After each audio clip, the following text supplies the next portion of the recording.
안녕하세요. 40대 여자입니다. 저는 올해로 치위생사로 근무한 지 15년 차 되었는데요. 저희 집안의 동서 이야기를 해볼까 해요. 저희 도련님은 꽤 늦은 나이에 장가를 가게 되면서 저희 집안에 동서가 들어오게 됐어요. 아직도 도련님께서 동서에 대한 얘기를 처음 꺼냈을 때 그날의 분위기가 잊혀지지 않는데요. 아우 너 장가 안 가겠다 그리 하더니 결국 누굴 데려오는 거야? 그래 뭐 하는 아가씨냐? 아 그 사람은 현재 치과의사예요. 뭐라고? 의사? 아니 네가 어쩌다 그런 아가씨랑 엮이게 된 거냐? 사실 저도 이런 사람이랑 제가 엮일 줄 몰랐는데 지인과 만난 자리에서 어쩌다 만나 몇 마디를 나눠보니까 서로 취미도 비슷하고 좋아하는 것도 비슷해서 대화가 잘 맞더라고요. 그러다 보니 결혼까지 생각하게 되었고요. 어머니 그간 자식이 장가 안 가서 걱정이 많으셨을 텐데 죄송합니다. 이제라도 가게 됐으니 마음 푹 놓으세요. 그래 너무 잘 됐구나. 사람 땜땜이도 중요하지만 집안도 직업도 중요하지. 언제 그 아가씨를 볼 수 있는 거야? 한 이번 주 주말 정도면 시간 날 것 같은데 괜찮으세요? 괜찮고 말고 큰애야 너 나랑 장도 보고 음식도 만들어 놔야 하니까 그날 시간 비워놔라. 어머님은 도련님이 의사 아가씨와 결혼하게 됐다며 무척 기뻐하셨고 저에게 무조건 그날을 비워놓으라 하시며 한방 웃음을 지으셨어요. 그러면서 하는 말이 우리 의사 며느리가 뭘 해줘야 좋아할까? 그냥 불고기나 청 같은 걸 해놓으면 너무 서민적으로 보이려나? 비싼 소고기 스테이크라도 구워줘야 할까? 하며 난리가 나셨더라고요.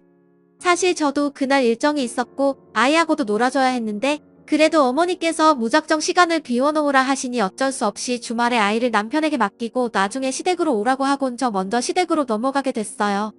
가자마자 어머니는 왜 이리 늦게 왔냐며 타박을 하시더니 자기가 새벽에 미리 장을 다 보고 왔다며 대뜸 비닐장갑부터 끼우시더라고요. 그리고는 음식들을 만들기 시작했는데 전말이지 꼬박 만드는 데만 6시간이 걸렸습니다. 어머니 간단하게 두세 가지 정도 찌개나 메인 음식을 차려놓고 나머지는 밑반찬 수준으로 깔끔하게 하는 게 좋지 않을까요? 음식이 너무 많으면 먹기에도 부담스러울 것 같아서요. 얘 그게 무슨 소리니? 그 정도 준비해서 대접하면 걔가 우리 집안을 뭘로 생각하겠어? 의사 며느리가 들어온다는데 우리도 그만큼의 성의는 보여줘야지. 중간에 제가 힘들어서 어머니께 조언차 한 말씀을 드렸더니 바로 이런 말이 날아들어왔어요. 그 정도로 어머님께서는 동서 맞을 준비에 심혈을 기울여서 만반의 준비를 하셨습니다.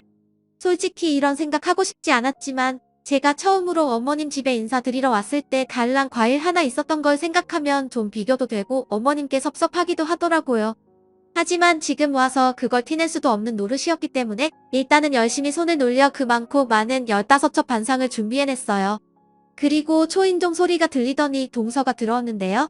동서는 생각보다 수수한 느낌이었고 말씨도 곱고 차분한 게 인상에 나빠 보이지 않았어요. 저에게도 친절하게 인사를 건넸고 어머님께는 예의를 갖추어 공손하게 인사를 드리더군요. 밥 먹을 때까지만 해도 그랬어요. 문제는 밥을 먹기 시작하면서 동서의 성격이 보였다는 거죠. 어머 이거 어머님이 다 준비해 주신 거예요? 너무 감사해요. 만드시느라 무척 힘드셨을 것 같은데 뭐부터 먹어봐야 하나? 이거 먼저 먹어보렴. 소고기 육전인데 맛이 아주 좋아. 어머 근데 어머님 이를 어쩌죠? 저 고기는 못 먹어서. 미리 말씀드릴 걸 그랬어요. 제가 되도록 채식만 하거든요. 아 그래? 우린 그런 줄도 모르고 고기 위주로 준비했네? 어떡하나? 괜찮아요 어머님 다음에 채식 위주 음식 해주시면 그때 맛있게 먹을게요. 제가 사온 과일 깎아 먹을까요? 형님 제가 과일을 잘 못 깎아서 그런데 혹시 과일 잘 깎으세요? 아 네? 네 제가 깎아 올게요. 시어머니를 따라 정성껏 준비해 두었는데 못 먹는다는 말에 저도 괜히 기운이 쓱 빠지더라고요. 그래도 뭐 본인이 육식을 안 한다니 어쩔 수가 없었죠. 억지로 강요할 수도 없는 문제이니 존중하자고 생각하고 넘어갔어요. 그런데 과일을 잘 깎냐며 저에게 시켰을 때는 순간적으로 이게 무슨 상황이지? 하는 생각이 들었어요. 말투도 그렇고 마치 저를 학업 직원 정도로 생각하는 듯 했거든요. 제가 예민했을 수도 있어요. 하지만 그 뒤로도 동서의 말투에선 계속 그런 뉘앙스가 풍겨왔어요. 앞으로 잘 지내봐요. 하고 말하더라고요. 그래서 저도 제가 유독 예민하게 느꼈나 보다 하고 넘어갔습니다. 그런데 명절날마다 동서를 만나면 그 묘한 느낌을 지우기가 힘들었어요. 처음 맞이하는 명절날 동서가 일찍 온다고 해놓고 일이 늦는다며 음식을 다 만들고 나서야 왔어요. 사실 오자마자 형님 죄송해요. 어머니 죄송해요. 음식 하시느라 힘드셨죠? 하는 기본적인 사과 인사는 하고 들어올 줄 알았는데 일이 바빴다는 말이 전부였고요. 그리고 이런 동서의 행동은 꾸준히 반복됐어요. 시어머니는 이에 대해 절대 지적하지 않았고 힘든 사람은 저뿐이었죠. 시어머니는 저에게 이거 해라 저거 만들어내라 시켜대었고 도와주는 사람도 남편밖에 없었을 뿐더러 무조건 입맛도 동서에게 맞춰야 한다면서 고기가 아닌 비건 위주의 요리들로만 만들어야 했기에 레시피까지 일일이 찾아보며 요리해야 했거든요. 사실 일 바쁘지 않은 사람이 어디 있나요? 다들 바쁘지만 시간 내어서 조금이라도 일찍 오는 거잖아요. 물론 저도 병원에 근무하는 사람으로서 의사 일이 빡빡한 것 알고 있었지만 아무리 그래도 몇 시간 내내 음식한 사람에게 사과 한마디 없는 동서의 행동은 마음에 걸렸어요. 어머니는 아무 감정도 못 느끼시는지 역시 그런 동서를 감싸기에만 급급했고요. 그날도 그랬어요. 어머니 제가 일이 바빠 늦었네요. 좋은 냄새 나는데요. 얼른 와라 아가 배고프지? 오늘 음식은 내가 좋아하는 야채 중심으로 했어. 고기는 하나도 없다. 어머 정말요? 어머님 역시 짱이에요. 우리 아가 먹고 싶다는데 당연히 해줘야지. 얼른 옷 벗고 앉아라. 시어머니는 동서를 앉히더니 그때부터 어미새처럼 동서의 밥 숟갈에 하나하나 얹어가며 입에 넣어주더라고요. 동서는 연신 웃으며 저에게 고맙다는 말 한마디 없이 그걸 넙죽넙죽 받아 먹고 있었고요. 왠지 모르게 보기 싫은 광경이었어요. 차라리 고개를 돌리자 싶어 부엌에 있는데 갑자기 이어지는 동서의 말에 부엌에 있다 화들짝 놀라고 말았어요. 어머 이거 김치전이 왜 이렇게 짜요 어머님 김치전 어디 맛 좀 보자. 아유 좀 짜긴 하네. 얘 큰내야 이거 내가 반죽한 거지? 너 김치전을 왜 이리 짜게 만들었니? 아니 내가 김치전 만들 때 우리 둘째 아가 짠 거 싫어하니까 잘 요리하라고 몇 번 말하지 않았니? 내 말을 귀뚱으로 들은 게야? 어머님 저 평소대로 만들었는데요. 별로 짜지도 않고요. 형님 그럼 제 입맛이 어디 잘못됐단 얘기예요? 이거 짜요. 동서 그게 아니라 됐다. 그만해라. 아가야 제가 저런다. 덤벙덤벙 실수투성이야. 앞으로는 내가 단단히 주의시키마. 기분 풀고 다른 거 먹자. 그나저나 아가 요즘 일이 많다며 친한이가 그러던데 스트레스가 아주 심하다며 일도 좋지만 몸 사려고 하면서 아껴가면서 해라. 그러다 몸 버리면 큰일 난다. 네. 역시 저 걱정해주시는 건 어머님밖에 없어요. 감사해요. 근데 형님 혹시 기분 상하신 건 아니죠? 표정이 왜 그러세요? 예, 작은 아가가 짜다고 말할 수도 있는 거지. 솔직히 평정했다고 그걸로 윗사람이 화가 나서 대놓고 표정을 굳히고 있으면 어쩌니? 속 좁아 보이게 말이야. 얼른 표정 안 푸니? 정말 가지가지더라고요. 제가 만든 김치전이 짜다며 갑자기 시비를 거는 동서나 그걸 받아치며 저에게 뭐라 하시는 시어머니나 둘이족이 너무 잘 맞아 마치 한 쌍의 원앙새인 줄 알았어요. 게다가 동서가 저에게 얄밉게 표정이 안 좋다며 굳이 지적을 하고 나서니 그때쯤 되어선 저도 참을 수가 없었어요. 네, 차라리 잘 됐네요. 말 나온 김에 저도 속 시원하게 말씀드릴게요. 동서, 솔직히 말해서 동서의 행동 몇 가지 때문에 기분이 좀 나빴어. 일단 동서는 지금 몇 번이나 명절날 바쁘다고 일찍 오지 않아서 나 혼자만 일을 하게 됐어. 근데 일이 그렇게 됐으면 나한테 적어도 사과 몇 마디 정도는 해줄 수 있는 거 아니야? 난 동서한테 사과 한마디 들어본 적이 없어. 그리고 어머님께서도 무조건 그런 동서를 감싸고 돌게 아니라 잘못된 건 잘못됐다 말씀해 주셔야죠. 음식도 안 하고 음식에 대해 불평만 하면 제 기분도 상한다고요. 동서나 저나 어머님 같은 며느리인데 이러시면 저는 차별이라고 느낄 수밖에 없어요. 속상하기도 하고요. 기가 막혀 큰나가. 너 뭐라 하는 거니 지금 그럼 작은 아기가 다른 것도 아니고 중요한 일 하느라 바빠서 늦게 왔다는데 거기다 대고 우리가 일찍 오라고 닥달을 해야만 했다는 거야? 너야 시간이 남아돌아 여기 와서 일해도 되는 사람이지만 작은 아가는 의사야. 귀한 사람이 어렵게 발걸음 해줬으면 잘하셨다고 따뜻하게 맞이해줘야지. 어떻게 윗사람이 돼서 그렇게 안 좋은 점만 꼬집어서 말하려는 게야? 그렇게 해야 내 마음이 편하니? 작은 아가한테 얼른 사과해라. 형님, 듣다 보니 좀 그렇긴 하네요. 어머님, 형님 원래 저러신 분인가요? 아니, 저한테 악감정이라도 있으신 거예요? 제가 원래 성격이 모난 구석에 있다. 아량 넓은 작은 아가, 내가 이해해라. 아휴, 윗사람이 되어가지고는 미안하다. 내가 대신 사과하마. 네, 제 말이 떨어지긴 무섭게 저는 그날 시어머니에게는 온갖 구박을 동서에게는 듣기 싫은 소리를 들어야 했어요. 차라리 말을 꺼내지 말걸. 후회가 되더라고요. 진심 어린 사과를 들을 줄 알고 기대했던 제 스스로가 바보 같았고요. 저는 그 자리에서 도저히 있을 수 없다고 생각돼 그냥 말없이 자리를 박차고 일어나 버렸고 그 뒤로 들려오는 시모의 말은 죄다 무시해버렸어요. 남편은 나중에 이 일을 듣고 버럭 화를 내더군요. 아니, 엄마가 당신한테 그런 말을 했단 말이야? 엄마는 꼭 이런 식이야. 어렸을 때도 진환이만 공부 잘해서 얼마나 예뻐했는지 몰라. 이거 사준다, 저거 사준다. 진환이 공부하니 너는 방해하지 말아라. 그때도 엄마한테 차별받고 무시당한 게 마음에 남아 지금까지 있는데 당신한테도 그런 대접을 하다니 엄마한테도 정말 실망이다. 내가 단단히 말해둘게. 아니야, 그러지 마. 닫기 10분도 아닌데 뭐 타려 그래. 넘어가긴 이런 걸 넘어가면 안 되지. 내가 엄마에게 말할게. 남편은 고맙게도 제 편을 들어주며 제 마음을 달래주려 했어요. 하지만 남편이라도 마음을 다 알아주는 건 아니었어요. 그 순간 기분은 풀렸지만 마음의 멍은 가라앉지 않았죠. 그리고 동서와 저를 두고 하시는 차별은 어머님의 한갑 잔칫날 두드러졌는데요. 저는 평소 어머님이 원하시던 대로 좋아하는 음식들을 주문하고 케이크와 꽃다발, 선물을 준비해 갔어요. 나름대로 시간도 쓰고 돈도 들여 정성을 쏟은 것이었는데 동서가 준비한 선물은 제가 준비했던 공진단 세트와는 비교가 될 만한 금액의 선물이더라고요. 고급 명품백이었는데 막상 저도 돈 들여 준비했다지만 동서와 같이 선물을 건네려니 민망해지긴 하더군요.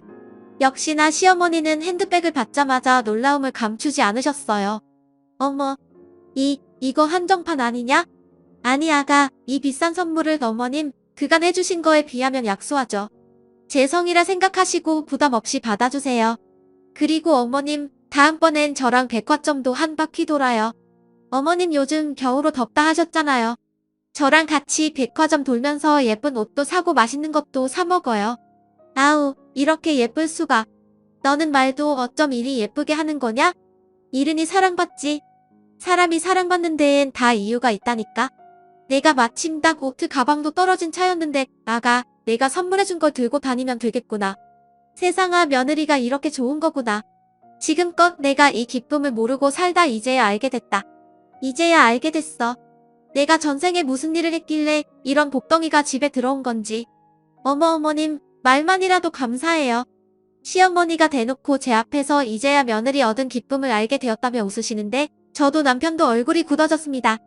남편은 지난번 일이 생각난 듯 시어머니를 원망스레 노려보았지만 시어머니는 남편 쪽 신경도 쓰지 않고 계속해서 동서와 언제 백화점을 돌까 하며 대화를 이어나가셨어요. 근데 여기까지였다면 참을만 했을 겁니다. 식사가 끝날 무렵 동서가 제가 들고 온 선물을 보면서 조롱을 하는 거예요. 형님, 근데 선물이 좀 약소하지 않나요? 아무리 그래도 어머님 환갑인데 공진단 세트는 차라리 안마의자 같은 걸 해오시지 그러셨어요.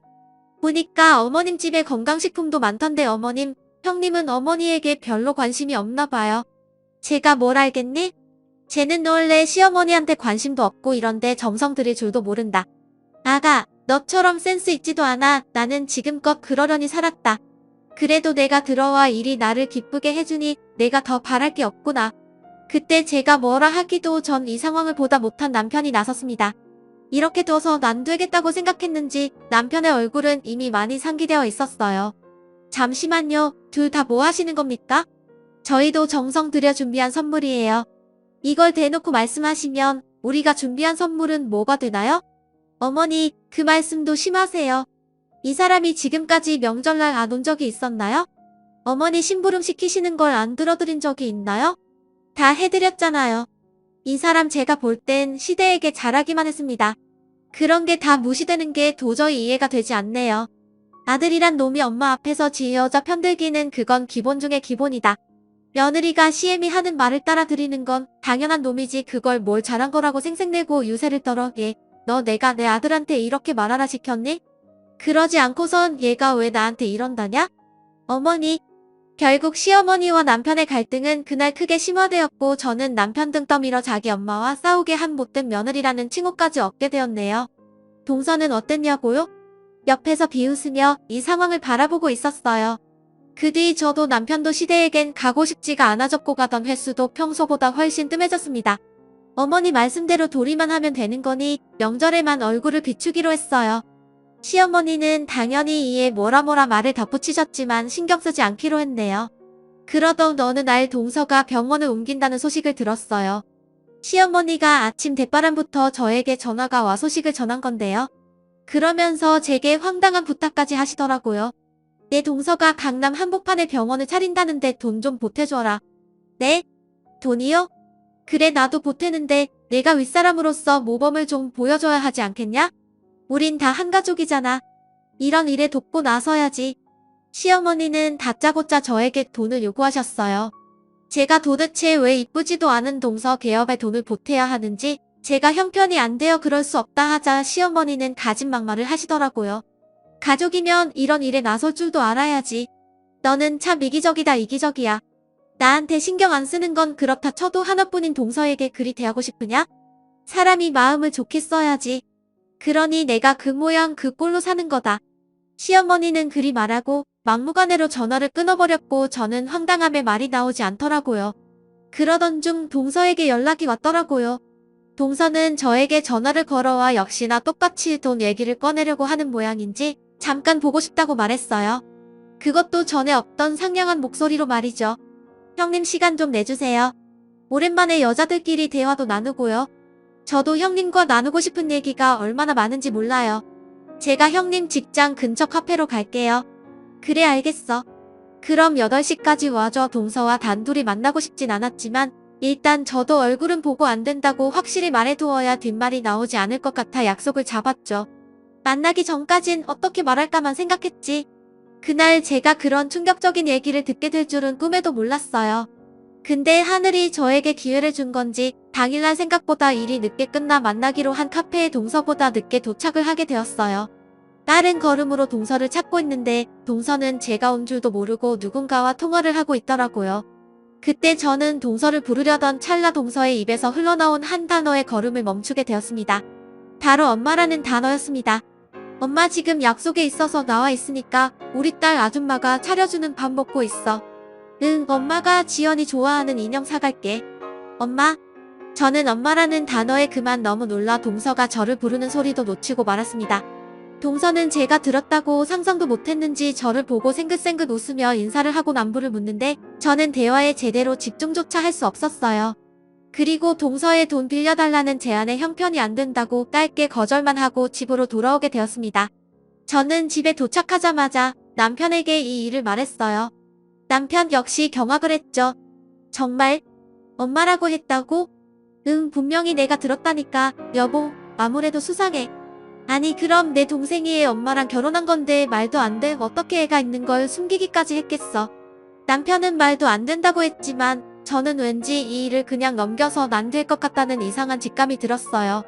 그래서 흥신소에 동서에 대한 의뢰를 하게 되었어요. 그로부터 일주일 뒤 동서의 치과 개업날 시어머니로부터 연락이 왔어요. 어떻게 사람이 그럴 수 있는 건지 제 상식으로는 이해할 수 없는 분이었습니다. 잔말 말고 얼른 개업식에 와라. 지금 여기 할 거 천지야. 음식도 날라야 하고 중간중간 쓰레기도 갖다 버려야 한다. 중요하신 분들도 많이 오는 자리니 최대한 갖춰서 와라. 또 대충 시장 아줌마처럼 입고 와. 시애미 창피하게 하지 말고. 시어머니 말을 듣는데 너무 화가 나 꽉 쥔 주먹이 부르르 절로 떨렸어요. 하지만 저는 꾹 참고 네 갈게요 어머니 하고는 동서의 병원으로 갔어요. 제가 물론 준비 없이 간 건 아니었어요. 저도 만반의 준비를 하고 간 거였죠. 병원에 들어가자마자 출장 뷔페를 불렀는지 고급스러운 음식들이 가득 차려져 있었고 사람들도 꽤 많이 와 있더군요. 만족스러운 세팅이었어요. 저는 동서에게 곧바로 다가가 인사를 건네었고 동서는 제가 예상한 반응을 보였네요. 어머 형님 오셨어요? 형님 이거 앞치마 받으시고요. 저기 화분부터 좀 옮겨주실래요? 화분? 네, 큰 화분이라 사람이 2명 필요했거든요. 형님이 힘쓰는 일 잘하잖아요. 형님이 오셔서 제가 이제 한결 마음이 놓이네요. 그럼 수고해주세요. 그때 저는 동서를 잠깐 붙여봤어요. 그리고 동서에게 사진 한 장을 건네었어요. 이게 어떻게 형님 손에. 내가 묻고 싶네. 동서는 도대체 뭘 하고 다니는 사람이야? 어머님은 이걸 아시나? 동서는 저에게 받은 사진 한 장을 부들부들 떨며 바라보았어요. 동서 얼굴이 좋지 않자 시어머니도 어느새 옆에 와 사진을 함께 보시게 되었고 제 말을 들은 시어머니의 얼굴 또한 새파랗게 질려버렸죠.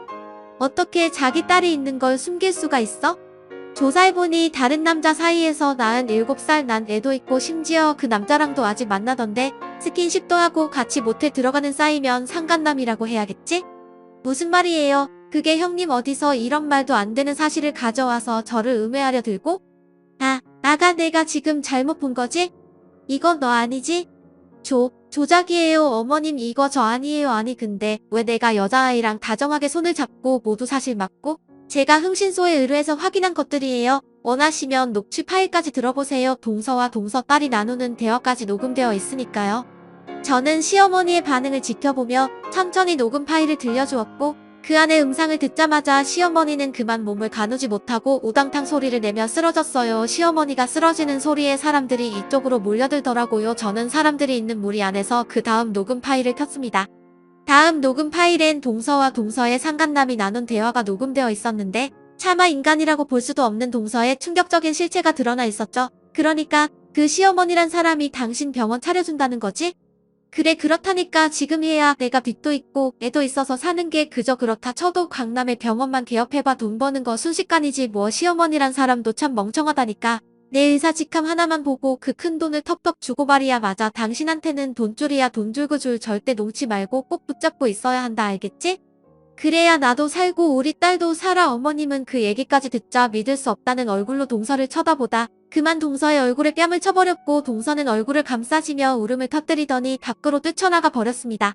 그리고 저는 더 이상 이 난장판에 끼기 싫어 사진들을 그대로 서류 봉투 안에 넣고 뒤돌아섰어요. 동서는 사기죄로 고소를 당했고 또 이혼 소송까지 걸려버렸죠. 어머니와 동서 한때 죽고 못 살던 두 사람이 이렇게 갈라진 모습을 보니 무고난이 사라진 듯 너무 상쾌했어요. 또 사람의 밑바닥을 다 본 기분이라 한편으론 씁쓸하기도 했고요. 지금도 가끔씩 동서를 생각하면 믿기 힘들 때가 많아요. 저도 이런데 서방님은 더 아시겠죠? 서방님은 아직도 충격에서 헤어나오지 못하시고 현재 우울증 치료를 받고 계세요. 그래도 어찌됐든 이 일로 시어머니도 정신을 차리시고 저 역시 더 이상 두 사람에게 노란하지 않아도 되니 속은 시원해요.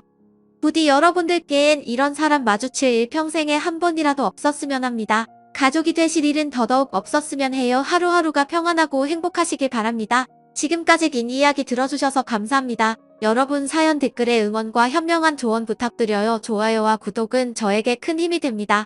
오늘도 좋은 일 가득하세요.